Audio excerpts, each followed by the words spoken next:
Hallo, dis lekker om weer by julle te wees en is 'n voorreg om op 'n stasie soos Kruiskyk te mag deelneem. En ek wil vandag met u gesels oor wen.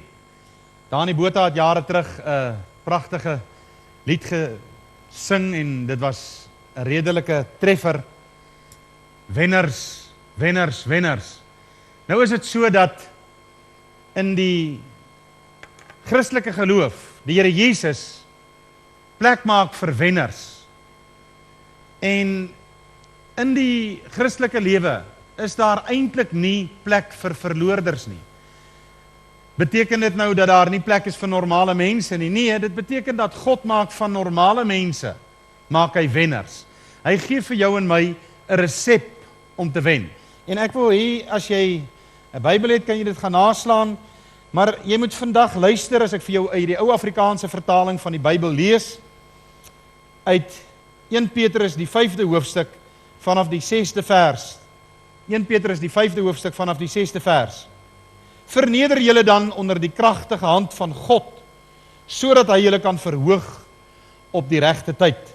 Werp al julle bekommernis op hom, want hy sorg vir julle.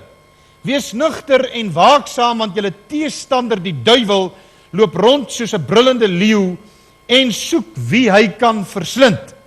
Hom moet julle teestaan, standvastig in die geloof, omdat julle weet dat dieselfde lyding opgelê word aan julle broederskap wat in die wêreld is. Kom ons buig net ons hoofde asseblief. Vader, wat 'n wonderlike voorreg dat ons rondom u woord by mekaar kan wees. Baie dankie vir die waarheid van u woord. Baie dankie dat u ons in u woord 'n resep gee om wenners te wees. Baie dankie, Here, dat ons oor hierdie onderwerp nou kan gesels, oor hoe om 'n wenner in Christus te wees. Ek bid nou dat u hierdie gedagte aan elke een se hart sal seën wat dit gaan hoor en daarna gaan kyk. En ek dank u vir 'n geleentheid soos hierdie. Ons loof, ons eer en ons dankie in Jesus naam. Amen. Nou ja, ons praat oor wenners en oor die Christelike wenresep. Hoe om 'n wenner te wees. Wanneer die Here Jesus aan die geliefde apostel Johannes verskyn op die eiland Patmos in baie moeilike omstandighede. Die apostel Johannes is nou uitgeworpene, hy's 'n banneling, hy's weg van sy mense af, weg van die bekende omgewing af. En hier verskyn die Here Jesus aan hom en die Here Jesus dikteer aan Johannes 7 briewe aan 7 gemeentes. En telke male eindig hierdie briewe met aan hom wat oorwin. Jy sien, wanneer jy die Christelike wedloop begin, is die begin weliswaar belangrik, want Jesus sê vir Nikodemus in Johannes 3 vers 3, voorwaar, ek sê vir jou, as iemand nie weer gebore word nie, kan hy die koninkryk van God nie sien nie, hy kan dit nie beerf nie. So, dis die begin van die loopbaan, is die wedergeboorte. Saam met wedergeboorte natuurlik bekering en doop, en die aflegging van die ou mens, die belydenis van jou sonde, en die opneem van jou kruis, en jy word 'n nuwe skepsel. Maar daardie nuwe skepsel het nou 'n weg, 'n pelgrimstog wat hy moet bewandel. En daardie pelgrimstog word telke male deur die duiwel met allerlei obstakels, met allerlei hindernisse verhinder, sodat die Christen tog net nie by sy einddoel moet kom nie. Die apostel Petrus skryf in 1 Petrus 1 vers 9, hy sê die einddoel van ons geloof is die saligheid van ons siele. Daarom sê Hebreërs 12 vers 1 dat ons en 2 dat ons oë gefestig moet hou op Jesus Christus, die leidsman en die volëinder van die geloof. Want jy sien, daar's 'n volëinding, daar's 'n einddoel, en alleenlik hy wat volhard tot die einde toe, alleenlik hy gaan gered word. Nou, hoe volhard ek tot die einde toe? Wat doen ek om te wen? Want daar is so baie verloor in hierdie lewe. In atletiekbyeenkomste, as jy kyk na 100 meter, dan is daar gewoonlik net een wenner.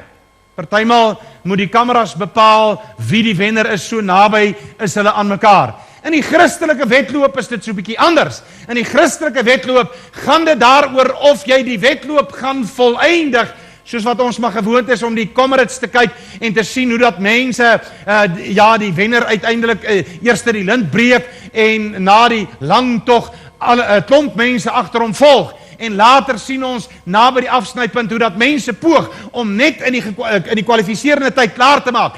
Hulle wen. Teen wie wen hulle? Hulle wen teen hulle self. Hulle wen teen tyd en uiteindelik voltooi hulle daardie wedloop. Die apostel Paulus skryf daarvan aan Timoteus hier na by die einde van sy reis en hy sê dat daar is vir hom 'n kroon van geregtigheid wat die Here, die regverdige regter, vir hom weggelê het, maar nie net aan hom alleen nie, maar aan elkeen wat sy verskyning liefgehad het. Want sê hy, ek het die wedloop volëindig, ek het die geloof behou. Nou op pad na jou einddoel, op pad om uiteindelik die kroon van geregtigheid wat die Here, die regverdige regter vir jou wil gee, te behaal, is daar baie dinge wat jy en ek sal moet oorkom. Wanneer die Here Jesus 'n mens red en hy kom in jou lewe in, dan is dit nie die einde van jou probleme nie. En iemand wat dit vir jou sê, is iemand wat nie regtig die pelgrimstog ken nie. Want as jy die pelgrimstog bewandel, as jy saam met Jesus loop, dan het jy probleme. Jesus praat self in Lukas die 6de hoofstuk en hy vergelyk mense wat na sy woord luister met twee groepe. Hy sê daar's die een groep wat luister maar nie doen nie. Hulle bou hulle huis op die sand. En die storm of die wind kom en teen daardie huis het geval. Daarteenoor sê Jesus, is daar hulle wat na sy woord luister en dit doen. Hulle is mense wat hulle huis op die rots bou. En die storm kom teen daardie huis. Met ander woorde, in jou en my Christelike lewe, en as u vandag na hierdie uitsending kyk, sal u dit kan beaam. Is daar probleme? Daar is situasies wat opduik, waarin ons moet wen, en die Here gee ons die krag, die toerusting om te wen. Nie aanleenlik rus hy jou toe met die Heilige Gees, wanneer hy jou aandoen met krag uit die hoogte nie. Maar is daar 'n resep, en hierdie resep het ons nou saam gelees in 1 Petrus die 5de hoofstuk. En wonderlik, hoe hierdie resep begin. En as 'n mens, as 'n vroukie koek wil bak en sy het 'n klomp bestanddele wat vir haar gegee word, dan is daar nog steeds 'n vaste metode, 'n resep waar volgens daardie bestanddele ingemeng moet word. En nadat dit ingemeng word, dan moet dit gebak word vir 'n sekere tyd op 'n sekere temperatuur om van daardie koek 'n sukses te maak. So wanneer die apostel Petrus vir ons die wenresep beskryf, en ek dink hy kon uit die oog van sy verlede, waar hy Jesus verloon het, jammer gewees het daaroor, en uiteindelik was hy die leier van die kerk van die Here Jesus in sy tyd. 'n Man wat teleurstelling geken het, en hy skrywe, en hy begin die resep met iets wat eintlik nie so maklik is nie, en dit is die woordjie onderwerp. Onderwerp jou dan aan God.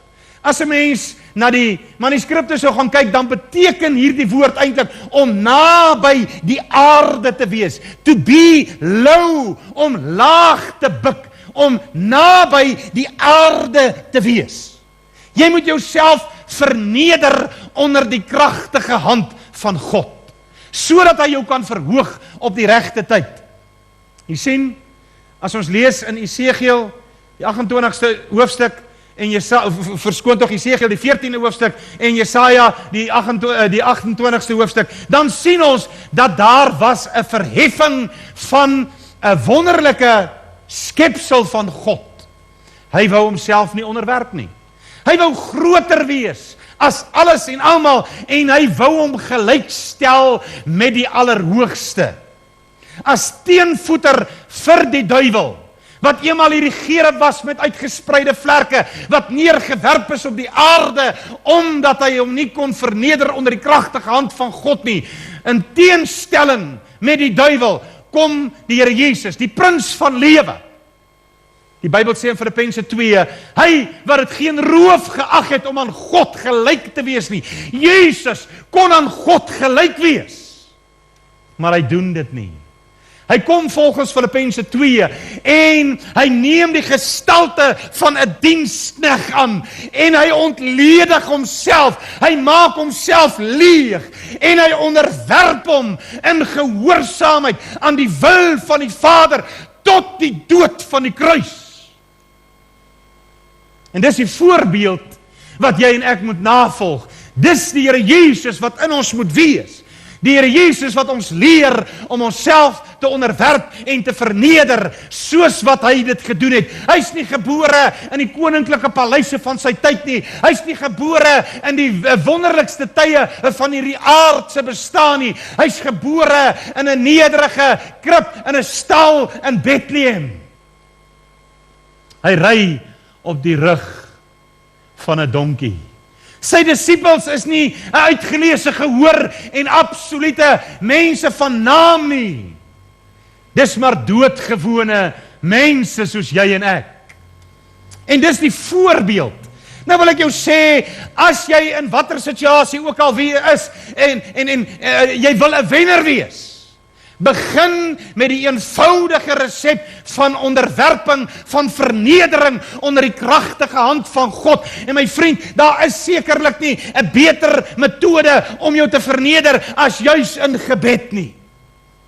Om die aangesig van die Here te soek. Daar's verskeie metodes van gebed. Daar's verskeie maniere om na God toe te nader. Daar's net een weg om na God toe te nader, en sy naam is Jesus Christus, want wie na die Vader toe gaan, moet glo dat die Seun is en dat hy 'n beloner is van die wat hom soek.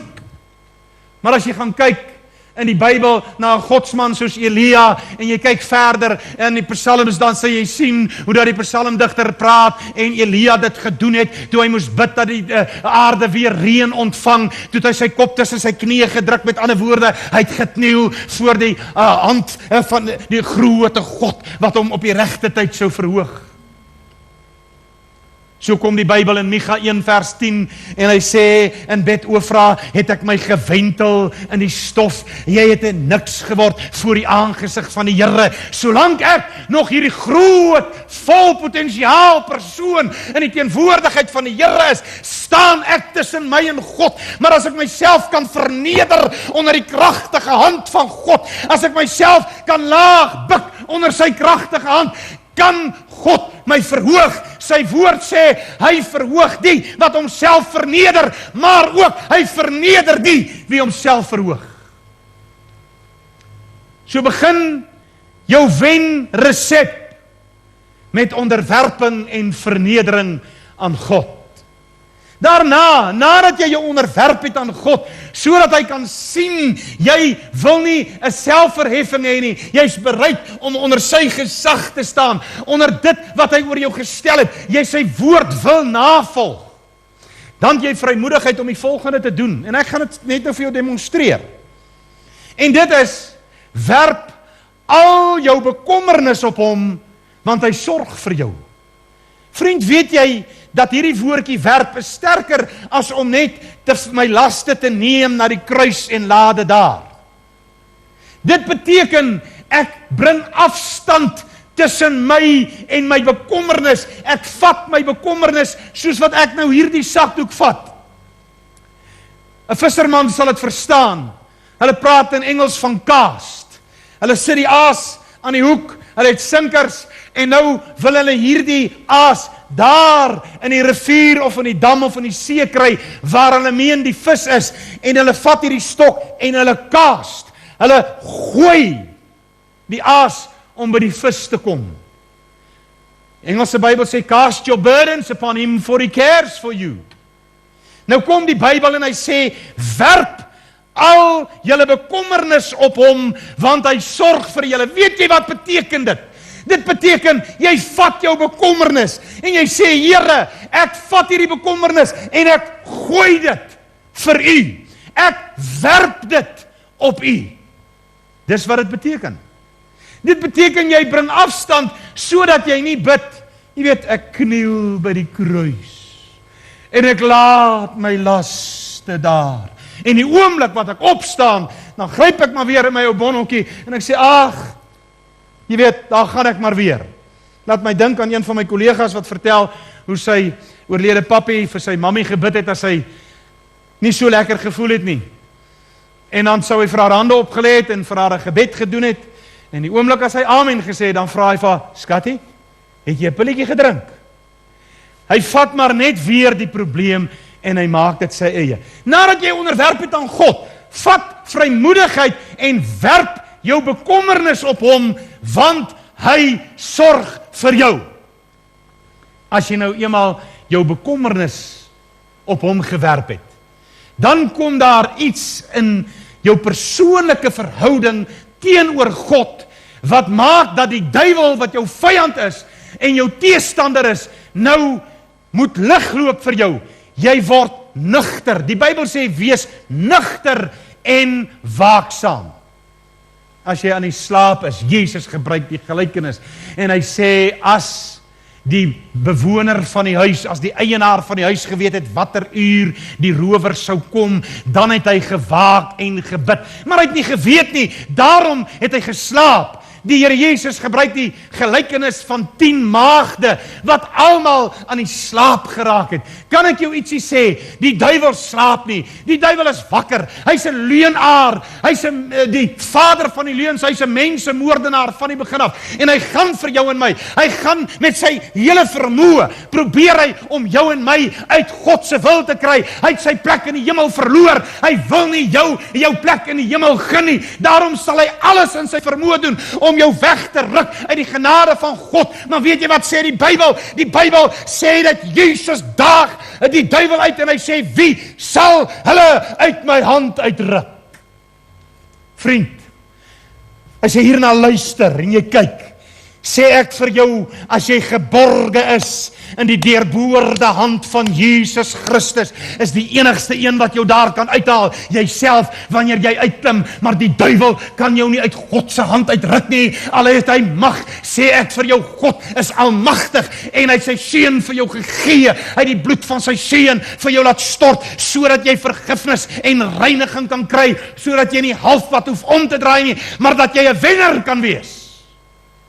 Wenners, wenners, wenners. As jy nou nugter is, dan moet jy waak. Jy kan nie verwag dat alles op jou pad gaan volgens jou sin en jou smaak nie. Jy kan verwag dat as jy uit 'n geseënde diens kom, as jy 'n uitsending geluister het en gekyk het en daar was seën vir jou, kan jy verwag dat die duiwel sal poog om daardie seën van jou te beroof.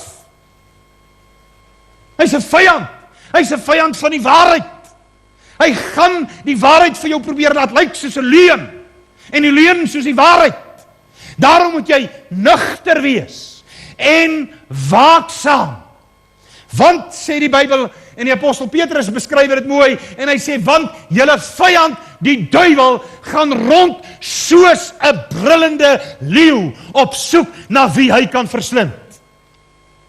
Jy moet tog nie een oomblik twyfel dat die vyand waarmee ons te doen het, nie 'n dodelike vyand is met 'n strategie om die kinders van die Here te probeer mislei en te verlei nie. Die duiwel gaan rond soos 'n brullende leeu. Dank God, hy is nie 'n brullende leeu nie. Die duiwel is 'n naaper. Hy's 'n naaper van God in sy grootheid. Hy's 'n naaper van Jesus wat die triomf gebring het toe hy gesterwe het op Golgotha en hy geroep het, dit is volbring. Jesus word beskryf in die Openbaring boek as die leeu uit die stam van Juda. Die duiwel is nie 'n leeu nie. Hy tree op asof hy 'n leeu is. Maar hy kan verslind. Hy kan verwoes. Hy kan ellende bring. As jy kyk na die boek Job, dan sal jy sien dat toe die seuns van God voor sy troon verskyn, toe's die engel van die lig, die duiwel ook onder hulle. En hy kom as die aanklaer van die broeders. En God is trots op Job. En hy vra vir die duiwel, van waar af kom jy? Ek kom van 'n swerftog oor die aarde, antwoord die duiwel. En die Here vra, het jy ag gegee op my knegt Job? 'n man vroom en opreg. 'n Godvreesende man. En nou begin die duiwel met 'n strategie en kry hy toestemming by God om Job aan te val. Verskriklik, op 'n ongoddelike wyse aan te val. Hy maak Job siek tot die dood toe. Hy laat hom finansiële verliese ly. Hy laat sy kinders sterwe. Hy laat Job se vriende hom misverstaan. Hy laat sy vrou teen hom draai. Dis duiwel. En vriend, Jy en ek het te doen met daardie vyand, maar God sy dank, wat ons laat altyd triomfeer in Christus, sê die Bybel in 1 Korintiërs die 15de hoofstuk. So die Here wil jou laat triomfeer, die Here wil jou 'n wenner maak, die Here wil maak dat jy uitstyg bo jou omstandighede. Moenie die fout maak om uit jou omstandighede te probeer ontvlug nie. Moenie jou energie daarvoor mors nie. Gebruik jou energie liewer om God binne in jou omstandighede te dien, te aanbid, te loof, te prys. Dit het vir Daniël en sy vriende gewerk. Eers vir Daniël se vriende in 'n vuuroond. Toe hulle te midde van 'n oond wat 7 maal warmer gemaak word. Hulle steeds onderwerp net aan God en nie aan die beelde en aan die vrees vir 'n koning nie. Ja, hulle het God in hulle omstandighede gedien en God het hulle uit die omstandighede uitgered, soos wat hy later sou doen vir hulle vriend Daniël in die leeukuil, toe die koning die volgende oggend bekommerd roep en hy vra, Daniël, was die God wat jy voortdurend deur vereer in staat om jou te red? En hier kom die antwoord uit 'n leeukuil, waar daar eintlik die brul van leeu's moes wees, wat 'n prooi verslind het in daardie nag. Hier kom die roepstem van 'n ou godsman, en hy roep, mag die koning vir ewig lewe, want weet jy, Daniël het 'n wenner geword. God wil jou 'n wenner maak, hy wil jou 'n wenner maak. Sê bietjie daar waar jy is, ek is 'n wenner in Christus.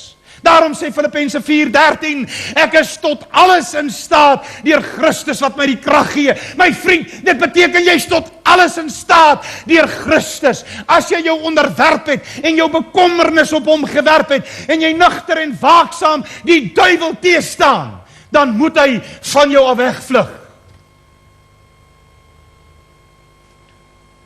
'n man op sy knieë voor God kan maklik staan met die volle wapenrusting teenoor die duiwel.